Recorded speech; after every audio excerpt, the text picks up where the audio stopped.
Dan saya tidak nafikan ahli-ahli jemaah yang berada dalam masjid ni, terutamanya jawatan kuasa, dah lebih alim rasanya daripada saya. Berapa ramai tok guru yang pernah mai duduk di sini,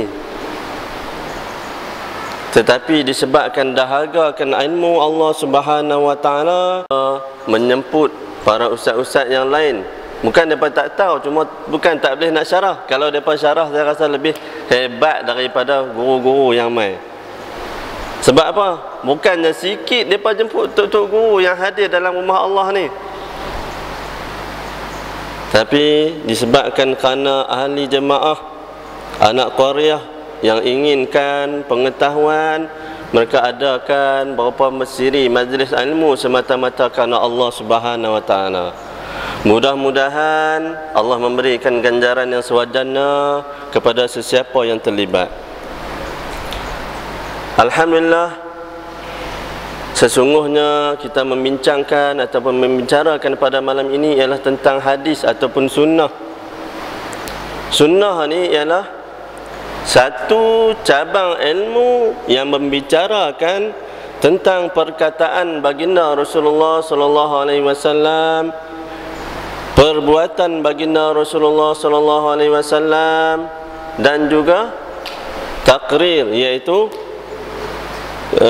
persetujuan daripada baginda Rasulullah sallallahu alaihi wasallam. Contohnya ialah dari segi kata-kata.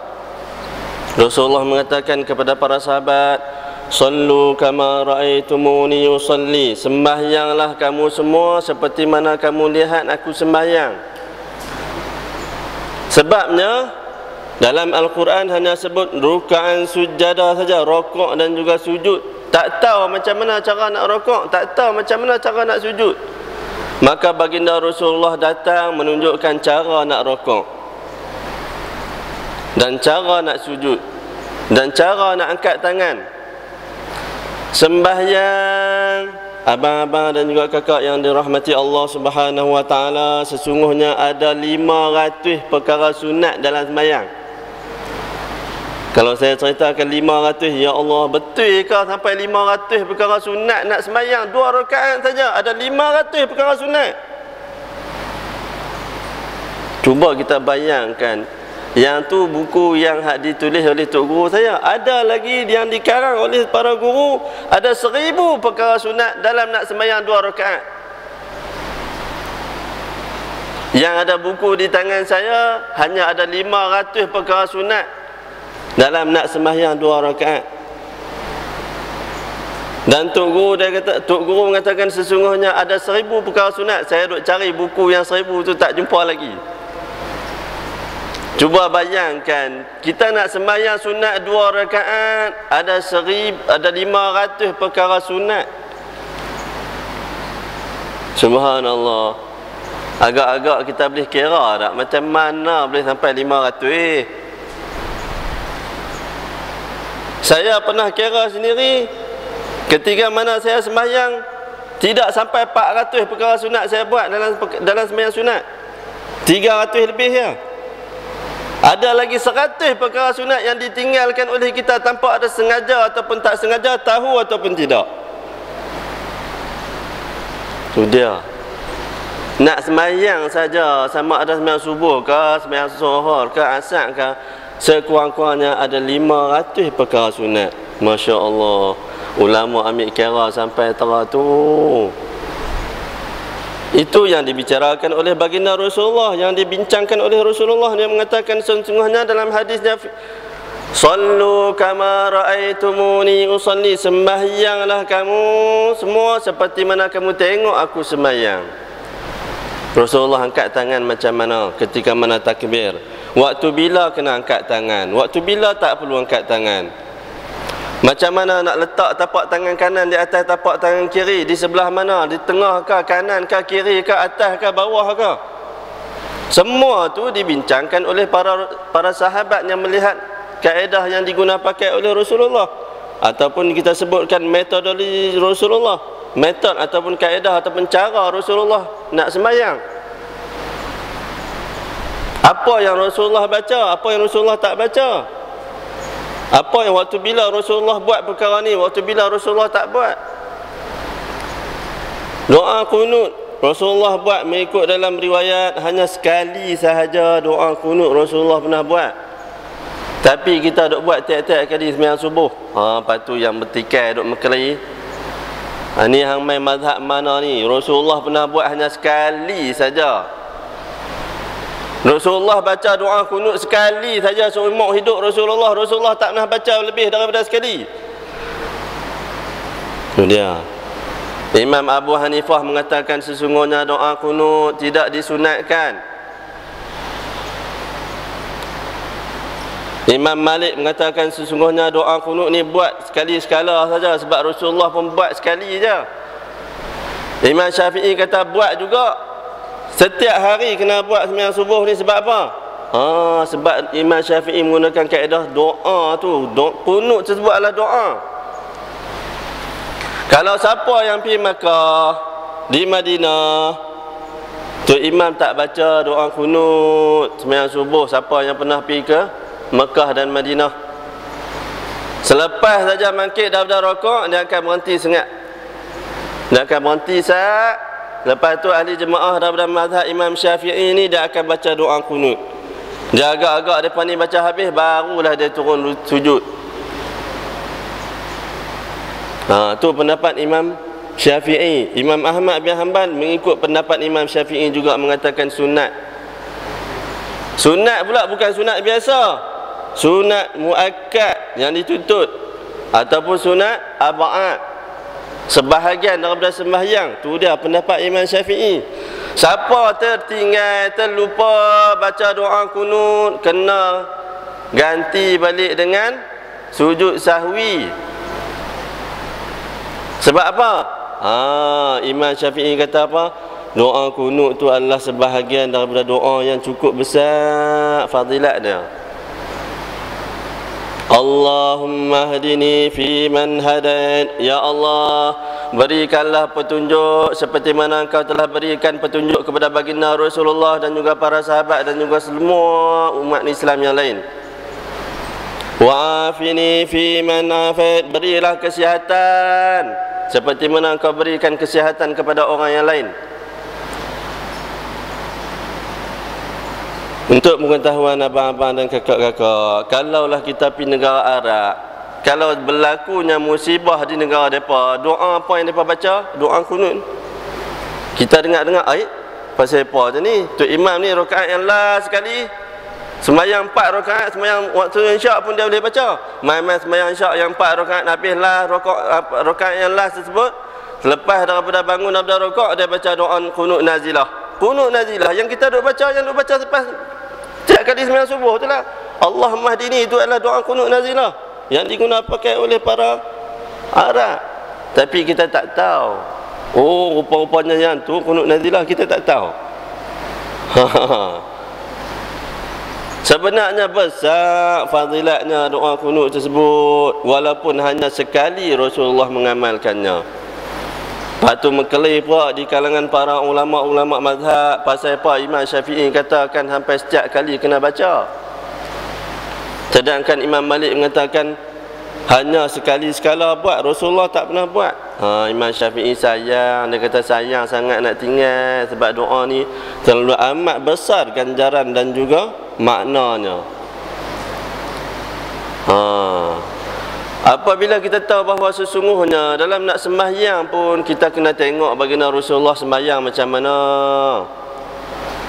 Tengok ayat yang belakang tu. Qad aflahal mu'minun alladzina hum fi salatihim khashi'un.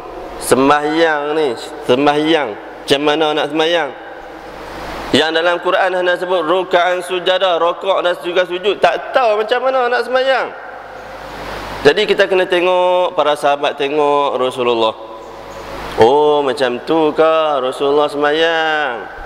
Kaki dia dibukakan satu hasta di antara kaki kanan dan juga kaki kiri. Bukan rapat. Rapat tu untuk orang perempuan. 5 perkara yang membezakan di antara lelaki dengan perempuan dalam sembahyang. 5 perkara. Kena tahu juga. Tengok-tengok, tu dia sembahyang. Buka kaki sampai orang lain nak letak kaki pun tak boleh. Bukan dia. Waktu nak rokok macam mana? Semua tu dah dibincangkan oleh para sahabat. Ada dalam hadis Rasulullah sallallahu alaihi wasallam.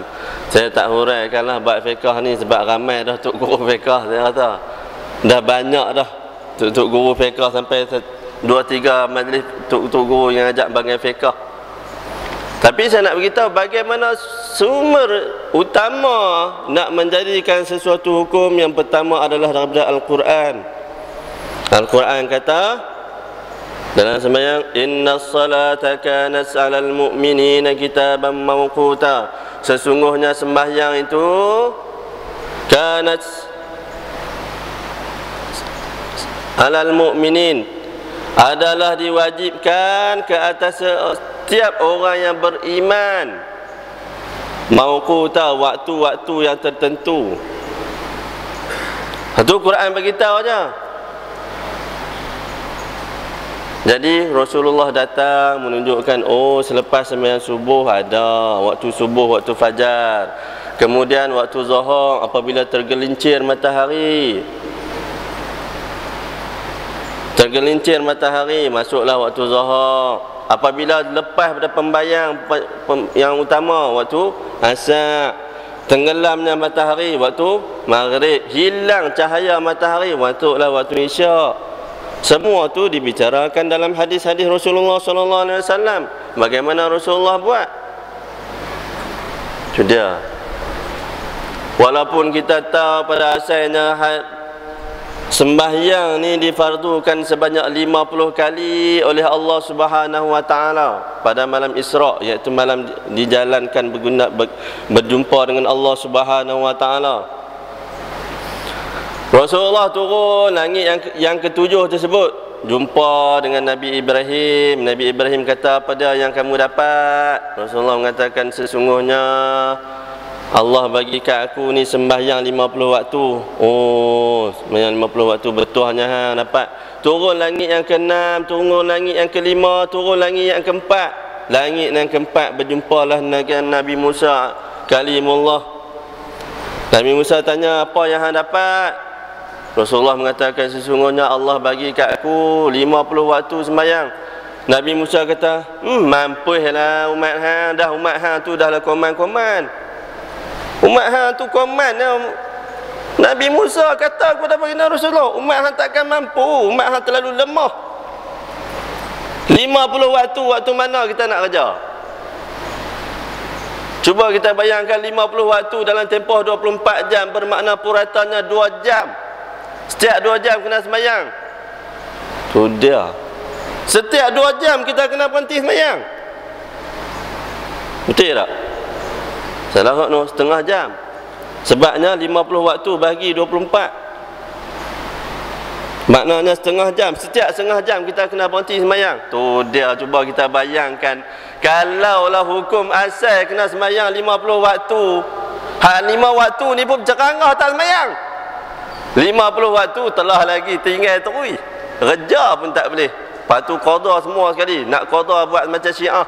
Syiah, mazhab Syiah dia mengatakan boleh untuk qadakan gabung semua sekali sembahyang 5 waktu. Waktu sembahyang waktu isyak aja. Kalau kita nak buat waktu macam mendapat mazhab Syiah 50 waktu, jenuh saya rasa. Nak berdiri, nak sembahyang, nak habis 50 waktu tu saya rasa kematu kaki. Kalau tak boleh buat juga. Tapi Allah ni maha penyayang. Allah nak tunjukkan kepada baginda Rasulullah dan juga umat dia. Nabi Musa ni orangnya dipantang, dicabar. Tu dia. Saya tak ceritakan kisah mengenai Nabi Musa. Nabi Musa rambut dia jenis rambut rinting, macam orang Afrika. Kulit dia kulit gelap hitam macam Afrika. Tubuh dia sasar, kaki dia kuat. Umur dia 123 tahun. Umur Nabi Musa mengikut riwayat. Nabi Musa ni hebatnya Nabi Musa ni. Ketika mana Allah rakamkan dalam surah Yasin, apabila datangnya Rajulun yas'a tu saya tak pernah ingat je dah. Bagaimana Nabi Musa melihat seorang lelaki daripada puak Bani Israel sedang bergaduh lawan tumbuk dengan puak Bani Qibti, iaitu Fir'aun. Dia lawan tumbuk tersebut, dia tengok-tengok bangsa Bani Israel sedang lawan tumbuk. Nabi Musa ni pi saja, pi tersebut. Jangan cuba nak leraikan, tetapi tangan dia tersebut terkena orang tersebut terkena puak Bani Israel tu. Dengan sekali kena, sekali tampaknya mati terus. Cuba bayangkan hebatnya Nabi Musa, sekali tampak mati terus, jalan KO. Kalau ada lawan Gusti lah ni menang kat Nabi Musa, tak ada orang boleh lawan. Hebatnya Nabi Musa.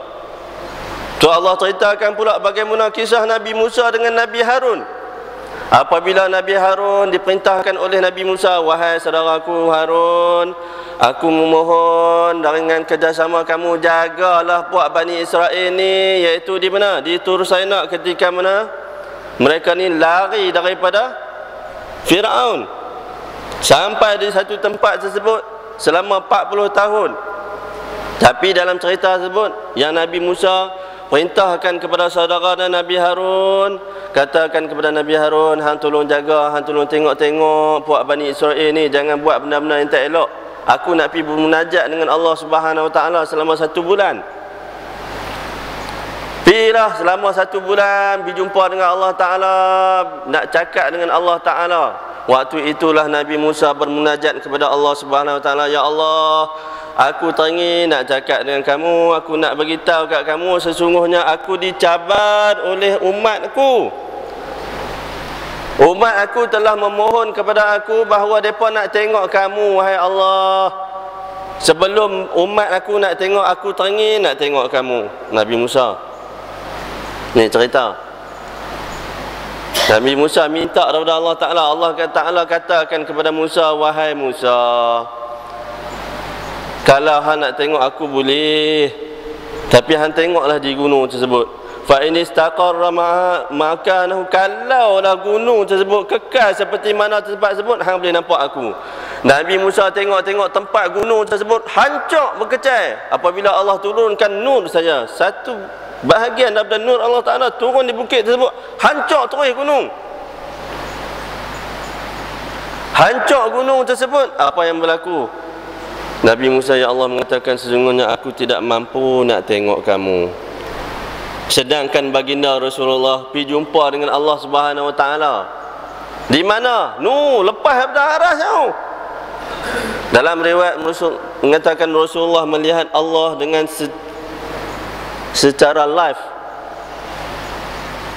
Allah Subhanahu Wa Taala duduk di atas kursinya. Kursi tersebut lebih besar daripada langit dengan bumi lagi. Aras Allah Subhanahu Wa Taala ni lebih luas berkali-kali ganda yang berada langit dengan bumi yang ada sekarang ni. Luasnya aras Allah Subhanahu Wa Taala. Dalam hadis-hadis yang lain, Rasulullah pergi tengok sampai macam tu. Tapi Nabi Musa ni, nak ceritakan Nabi Musa seorang yang hebat ni, yang gagah perkasa ni. Kalau kita kata badang lah, kalau orang Melayu kata badang. Kalau siapa tengok Gusti, antaranya siapa dia? John Cena, lagi Brock Lesnar, Hulk Hogan, jenis-jenis tu lah kalau Gusti. Kalau kita duduk tengok, tapi mereka tu semua berlakonnya. Tapi Nabi Musa ni, apabila selama sebulan tersebut, sampai hari yang ke-30 dia berpuasa kepada Allah Subhanahu Wa Taala, dia nak cakap dengan Allah Subhanahu Wa Taala tersebut, dia berpuasa dulu. Sampailah sebulan, Nabi Musa pun kata kepada Allah, dia nak tengok. Tapi dia rasa malu nak bincang, nak berbicara dengan Allah Subhanahu Wa Taala. Dia merasakan gigi dia busuk.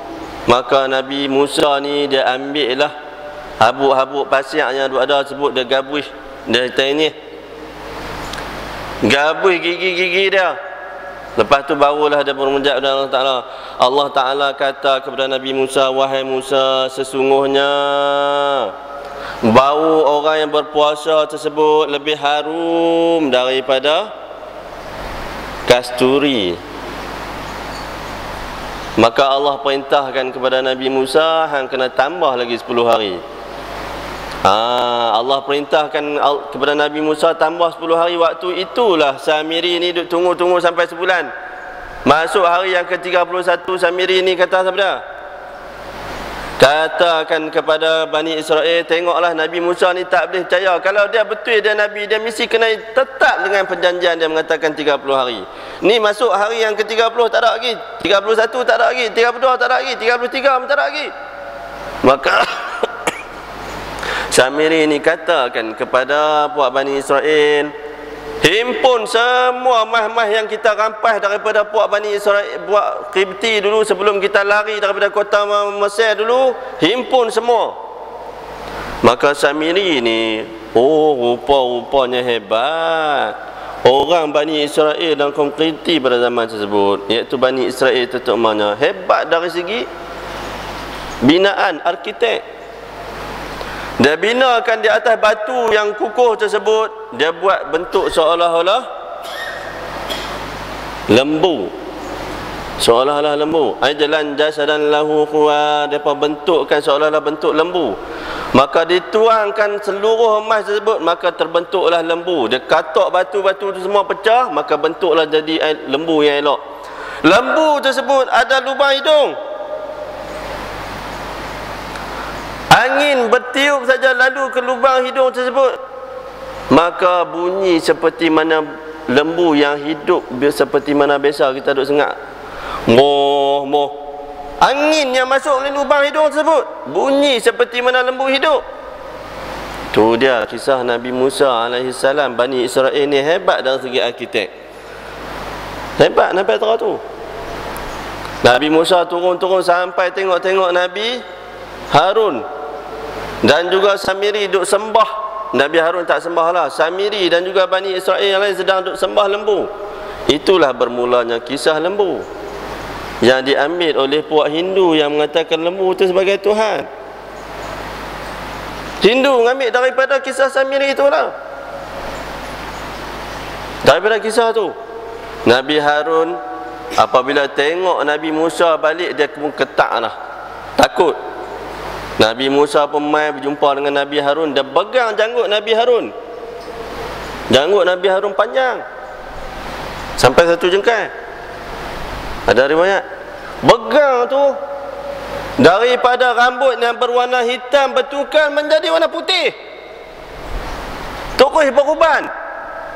Nak habaq punya genggaman Nabi Musa ni cukup kuat sehingga kan dia pegang janggut tu jadi beruban terus warna putih. Tu dia hebatnya Nabi Musa. Saya tak ceritakan lagi kisah-kisah yang cukup menakjubkan di antara kisah-kisah Nabi Musa ni. Masya Allah, bagaimana kisah-kisah dengan para wali. Yang tu ada ceritanya lain. Sampai tu Allah tunjukkan kepada manusia ni, kita ni suruh kita fikir, ya Allah, sampai tu hebatnya Allah ciptakan Nabi Musa. Nabi Harun ni seorang yang lemah lembut, tak berani nak tegur Bani Israel. Dia takut apa?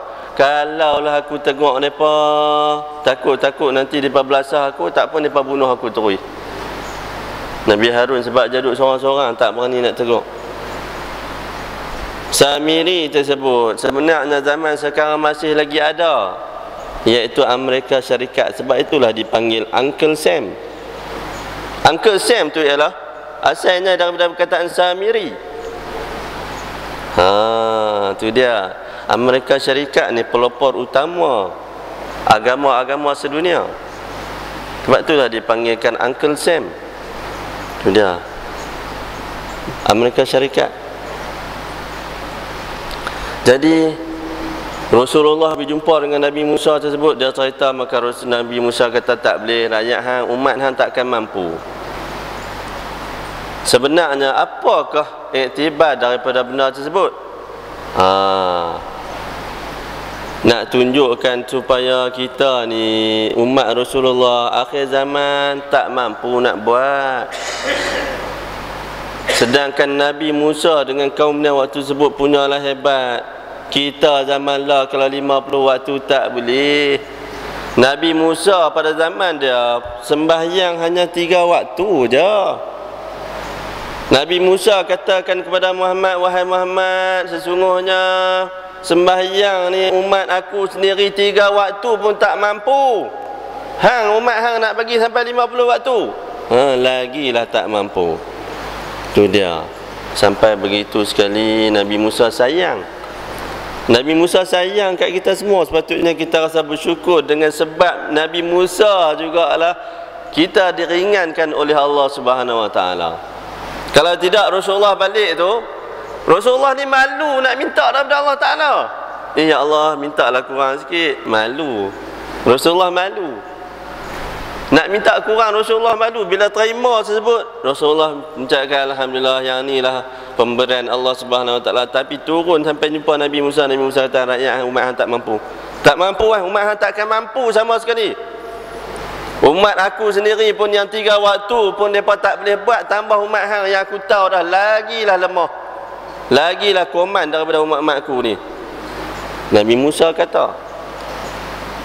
Maka Rasulullah pun fikir nak minta dah hang kata macam tu, kena naik balik jumpa Allah Ta'ala. Sampailah 9 kali. Yang tu saya akan ceritakan secara lebih detail, iaitu insya-Allah pada malam Isra' dan Mi'raj. Kisah rahsia di sebalik Isra' dan Mi'raj tentang sembahyang ni. Bermakna yang kita tahu daripada Isra' dan Mi'raj ni pun sembahyang sampai 50 waktu pun berdasarkan hadis juga. Tu nak abang betapa pentingnya hadis untuk kita pelajari. Yang tu yang dikatakan betapa pentingnya hadis ni sebagai sumber keterangan yang kedua dan juga sumber hukum kepada umat Islam untuk melaksanakan amal ibadah. Sunnah, tu yang dikatakan sunnah. Dalam para alim ulama yang lain mengatakan bukan cakap saja baginda Rasulullah saja, sehingga kan para sahabat sendiri pun jika melakukan perkara-perkara yang lain maka dikira sunnah juga. Karena dalam hadis Rasulullah mengatakan, ashabi kan nujum, sahabat-sahabatku adalah seperti mana bintang-bintang di angkasa raya. Ihtadaitum, jika kamu ikut mereka, insya-Allah kamu akan dapat petunjuk. Sebab itulah hadis-hadis daripada para sahabat juga diiktibar, diambil kira sebagai salah satu sumber hukum. Contoh kita sembahyang tarawih. Kita sembahyang tarawih 23 rakaat. 23 rakaat kita sembahyang tarawih. Tetapi di Mekah 33 rakaat. 33 rakaat sembahyang tarawih. Mai kok mana pula dah 33, tak pernah dengar lagi. Itu amalan penduduk-penduduk ahli Madinah. Iaitu Imam Malik melihat penduduk-penduduk Madinah lepas sembahyang saja 4 rakaat sembahyang tarawih tersebut, mereka akan buat pula sembahyang sunat tawaf 2 rakaat. Setiap 4 rakaat berhenti. Habis pula buat sembahyang sunat tawaf 2 rakaat tersebut, berhenti, sambung pula 4 rakaat tarawih, berhenti pula, buat pula sembahyang sunat tawaf lagi 2 rakaat pula. So dia sampai 33 rakaat. Kita hak 20 ni pun tu iman ni baca lambat lah. Ya Allah, seksanya. Tak nak beli habis. Jenis tu. Tak larat buat 20, buat 8. Alhamdulillah lah, seorangnya aku buat juga 8 daripada aku tinggal langsung. Sampai tera tu. Ahli Madinah buat 33 rakaat. Itu yang dibuat oleh Imam Malik radhiyallahu ta'ala anhu wa ardhah. Imam Malik menggunakan salah satu daripada sumber hukum Imam Malik, iaitu amalan penduduk Madinah. Amalan penduduk Madinah juga dijadikan sumber hukum kepada Imam Malik. Berbanding imam-imam lain, Imam Syafi'i dia tak terima. Imam Syafi'i tak terima, Imam Abu Hanifah tak terima, Imam Ahmad bin Hanbal tak terima, kecuali Imam Malik seorang saja yang terima. Penduduk Madinah jika buat tersebut, maka salah satu sumber hukum, kerana semua para alim ulama yang berada di Madinah adalah daripada alim sebelum mengikut salafus soleh, daripada ikut ulama-ulama yang terdahulu. Sebab itu jadikan satu sumber hukum. Kemudian hadis yang membicarakan tentang perbuatan Rasulullah. Yang hadis sebut antaranya perbuatan Rasulullah macam mana, Rasulullah nak tidur, Rasulullah baring dengan sebelah kanan di atas lambung kanan. Kemudian tengok macam mana Rasulullah nak kencing ataupun nak berak. Tengok macam mana Rasulullah makan ataupun minum. Semua itu adalah perbuatan Rasulullah sallallahu alaihi wasallam. Kemudian ada juga hadis yang membicarakan tentang pengakuan Rasulullah, persetujuan daripada Rasulullah. Bagaimana Khalid bin Al-Walid selepas saja daripada medan perang, dalam perjalanan medan perang tersebut dia balik dan terjumpa seekor dhab. Dia ligan dhab tersebut, dapat dhab tersebut tak ada sembunyi, masuk dalam lubang dia tangkap dapat. Kemudian dia panggang, dia buat macam bewak. Dhab tu macam bewak lah, kalau siapa biasa tengok, dia ada tulang apa, sisik-sisik ataupun sirik-sirik yang di atas ekor dia sendiri. Tak seperti mana bewak ekor ada licin saja. Tapi kalau dhab ni dia ada macam duri-duri dia sikit.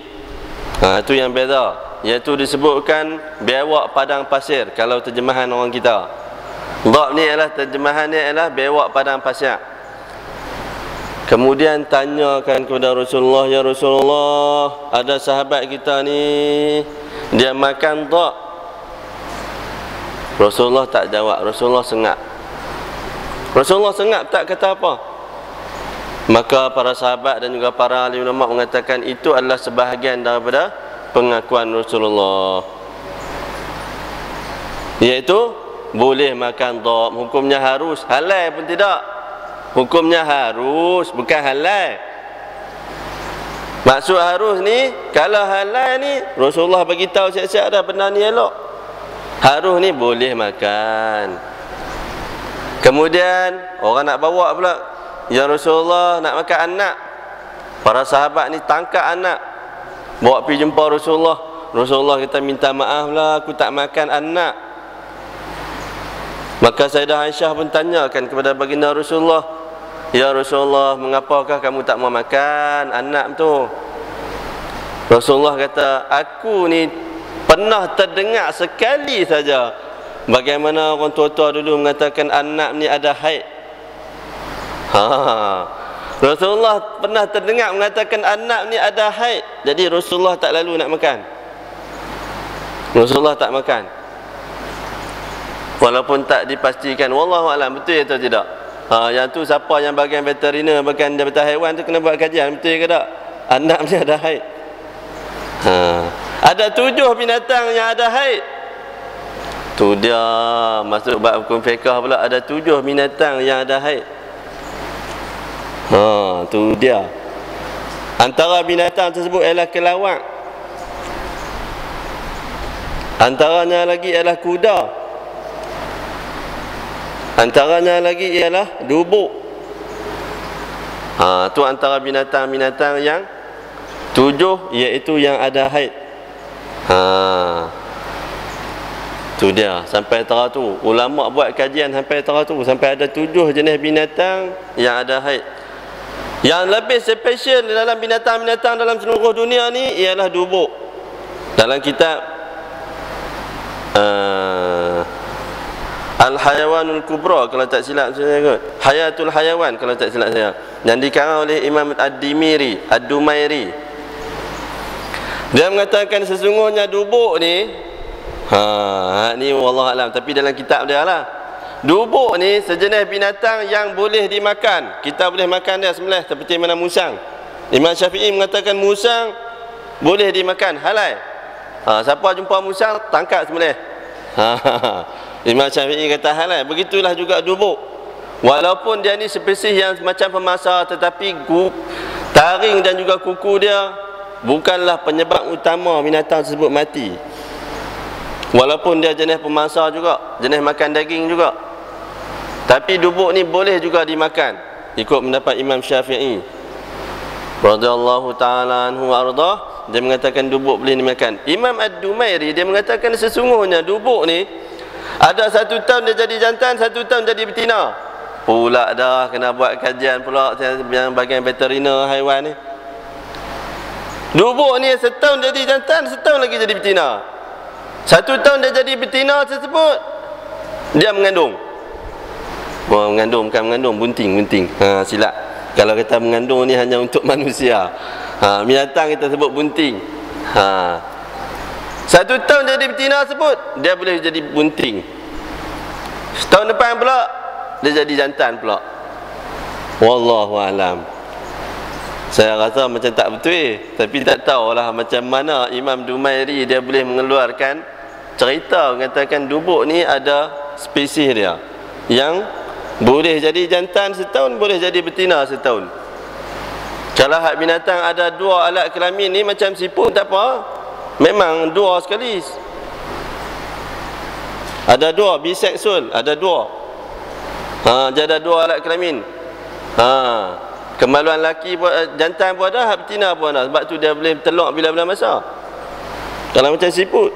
Sebab itulah siput ni dia mudah sangat untuk membiak. Kalau kita tengok katak, kalau contoh ni hujan, kalau dengar katak, ada dengar punya katak orang? Dalam riwayat katak lebih baik daripada manusia lagi. Sebab apa katak ni lebih baik daripada manusia? Dia berzikir kepada Allah Subhanahu wa taala 40,000 dalam masa 1 hari.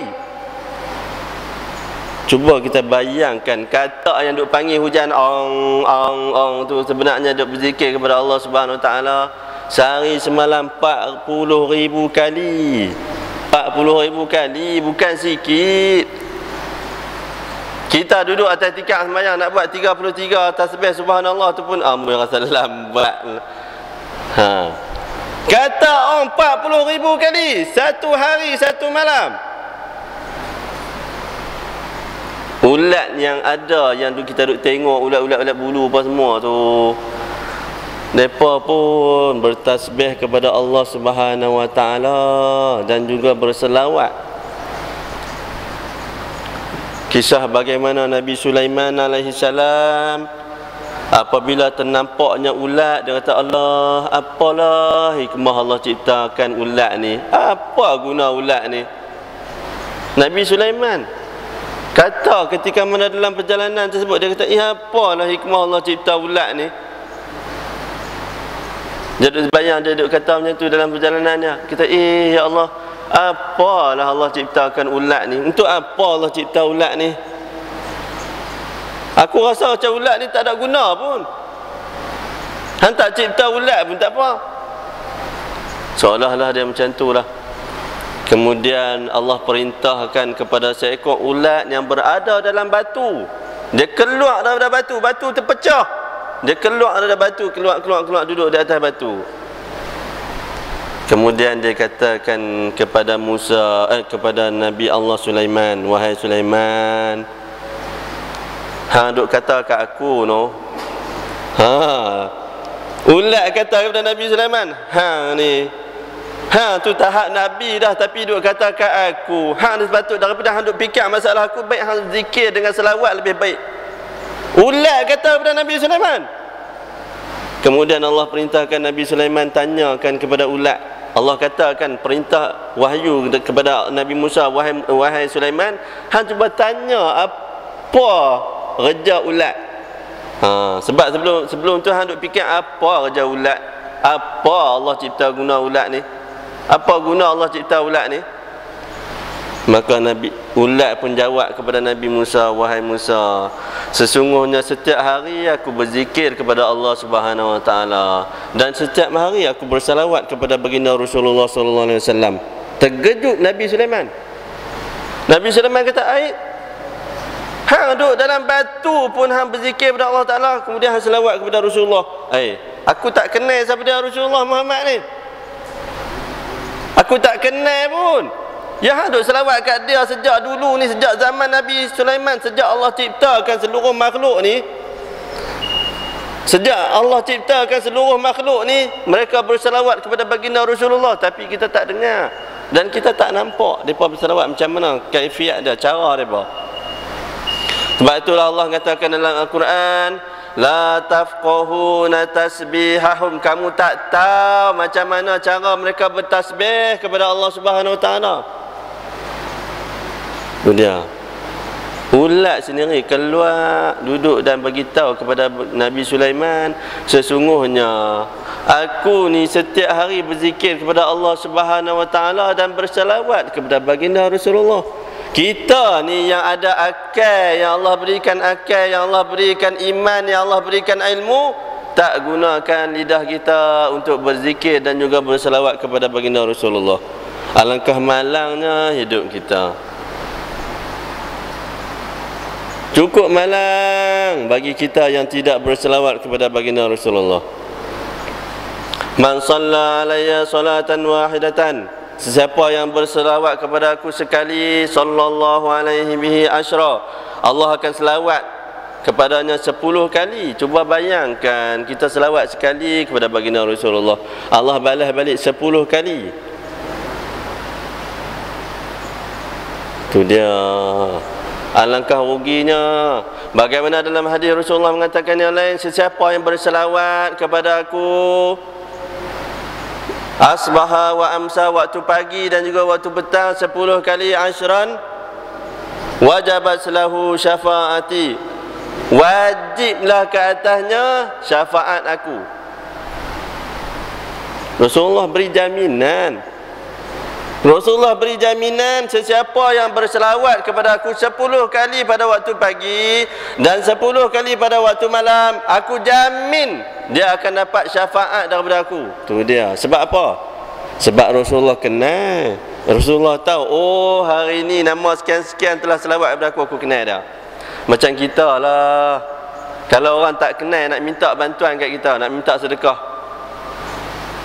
contoh lah kan, orang luar kita tak kenal langsung, nak main minta sedekah ni, saya ni lapak ni, saya nak beli duit tiket nak balik sana ni, duit habis tadi, hilang kena curi, nak beli tiket. Kita pun bagilah RM10. Minta lagi dia pergi cari kat orang lain pula, contoh lah kan. Tak pun kita bagi RM1, minta maaf lah, saya apa ada RM1 buat keluar dalam paket ni, hak ni ada duit pecah, ada RM1 ya, ambil lah yang ni. Tapi kalau orang lain yang kita kenal, takkan kita nak bagi RM1? Takkan nak bagi RM1 kot. Sekurang-kurangnya RM5. Contoh kita pergi makan kenduri, kita pergi makan kenduri, kita nak bagi berapa ringgit? Tengok keadaan. Kalau kita kenal dia, kita selalunya kita rasa kita bagi lebih sikit. Kalau kita tak kenal, mungkin kita bagi tak apa, cukup lah, RM3 cukup lah, RM2 cukup lah, sebab kita tak kenal dia, dah dia jemput kita lah. Tapi kalau kita kenal dia, nak bagi RM3 tak rasa macam tak syok, bagi RM5 tak pun RM10. Contoh saya katakan. Maka Rasulullah pun akan kenal siapa yang selalu berselawat kepada dia. Rasulullah kenal. Rasulullah beri jaminan siap-siap lah melalui hadis dia kata-kata tersebut, wajabat lahu syafaati, wajiblah akan dapat syafaat aku nanti. Begitulah hebatnya selawat kepada baginda Rasulullah sallallahu alaihi wasallam, sehingga kan ulat yang ada dalam batu pun Allah pecahkan batu keluar naik. Dia jawabkan kepada Nabi Sulaiman alaihi salam. Mudah-mudahan mulai malam ini kita jangan tinggal langsung berselawat kepada Rasulullah. Kalau boleh nak tidur pun selawat 10 kali kepada baginda Rasulullah. Oh, cukup cantik. Saya dulu amalan saya sebelum tidur memang 10 kali. Kemudian mai seorang tok guru saya daripada Yaman, dia kata tambahlah 10 kali, itu sikit sangat, tak dan pun, bertambah jadi 20. Saya pun terkejut juga sebab dia tok guru saya wali. Dia pun dia tahu saya duk buat 10 kali, dia suruh tambah lagi jadi 20. Tu dia. Tu sebahagian. Seelok-eloknya begitulah. Ada lagi lah mengenai kelebihan-kelebihan yang lain, insya-Allah saya akan ceritakan sedikit demi sedikit. Mudah-mudahan dengan perkara yang sedikit tersebut dapat kita amalkan lebih baik daripada banyak tapi tak ada nak amal langsung. Yang itulah yang malangnya. Semua orang main tuk-tuk guru semua dengar masuk telinga kanan, keluar telinga kiri, habis. Okey. Terima kasih Ustaz semua. Terima kasih semua. Okey, habis. Kita tak ada amalan apa, tak bertambah ilmu dan juga tidak bertambahnya iman dan juga tidak bertambahnya amalan, alangkah rugi amat sangat. Kalau tak boleh buat banyak pun buatlah sikit sekurang-kurangnya. Terutamanya selawat kepada baginda Rasulullah, sekurang-kurangnya Allah kenal, Rasulullah kenal kita suatu hari nanti. Adalah lagi amalan-amalan yang lain yang insya-Allah yang saya akan ceritakan, kupaskan sedikit demi sedikit insya-Allah. Saya buka ruang untuk persoalan jika ada. Jika ada soalan, insya-Allah. Kalau tak ada soalan, alhamdulillah. Semua terdik pandai belakang dah, sebab tu tak ada nak tanya dah. Sebab tu tak ada nak tanya dah. Tambah-tambah kalau di sekolah cikgu masuk ya, ustaz masuk ya, takut langsung ketak. Depa kawan-kawan kelas yang lain kita dah. Kalau ustaz tu masuk hampa jaga, dia mesti akan tanya soalan kat hampa. Salah seorang mesti kena. Masa tu ketak lagi, tengok kiri kanan, tunjuk, kita pun nak tunjuk, nak cari siapa nak tunjuk tu ya. Dia mula dah. Lepas tu yang nak lari mengaji. Masa tu sebab apa? Dia takut nak tanya. Salah satu sumber ilmu ialah dengan bertanya. Saya tak ceritakan tariqatun, cara-cara nak dapat ilmu. Cara-cara nak dapat ilmu. Tapi kita akan bincangkan waktu yang lain insya-Allah. Asalnya tak ada soalan kan? Ada soalan tak? Tak ada kan? Tak ada, alhamdulillah. Mudah-mudahan yang baik itu, yang sesungguhnya yang baik itu datangnya daripada Allah Subhanahu Wa Taala. Yang kurang itu adalah daripada kelemahan dari saya sendiri. Jika ada salah dan silap, mohon maaf di atas segala bicara pada malam ini. InsyaAllah pada waktu yang lain kita akan bertemu lagi. Aqulu qali hadza wa astaghfirullahal azim li wa lakum wa lisairil muslimin wal muslimat wa rahmatika ya arhamar rahimin. A'udzu billahi minasyaitonir rajim. Bismillahirrahmanirrahim. Alhamdulillahi rabbil alamin wassalatu wassalamu ala asyrafil anbiya'i wal mursalin wa ala alihi washabihi ajma'in. Allahumma ij'alna minal ladzina yastami'una al-qawla fayattabi'una ahsanah. Allahumma ij'al jam'ana jam'an marhuma wa tafarruqana min ba'dihi tafarruqan ma'suma. Rabbana iftah bainana wa baina qaumina bil haqq wa anta khairul fatihin. Ya Fattahu ya Alim iftah qulubana futuhal 'arifin. Ya Fattahu ya Alim iftah qulubana futuhal 'arifin. Allahumma faqihna fid din wa 'allimna at-ta'wil wa ihdina siratal mustaqim. Allahumma 'allimna ma yanfa'una wa rabbi zidna 'ilma wa rabbi zidna 'ilma wa rabbi zidna 'ilma. Wa sallallahu ala sayyidina Muhammad walhamdulillahi rabbil alamin. Wassalamualaikum warahmatullahi wabarakatuh. Dan kita tutup majlis kita dengan tasbih kafarah dan suratul Asr. Subhanakallahumma wa bihamdik, asyhadu an la ilaha illa anta, astaghfiruka wa atubu ilaik. Bismillahirrahmanirrahim. Wal 'asri innal insana lafi khusr illa alladhina amanu wa amilus solihati wa tawassaw bil haqqi wa tawassaw bis sabr.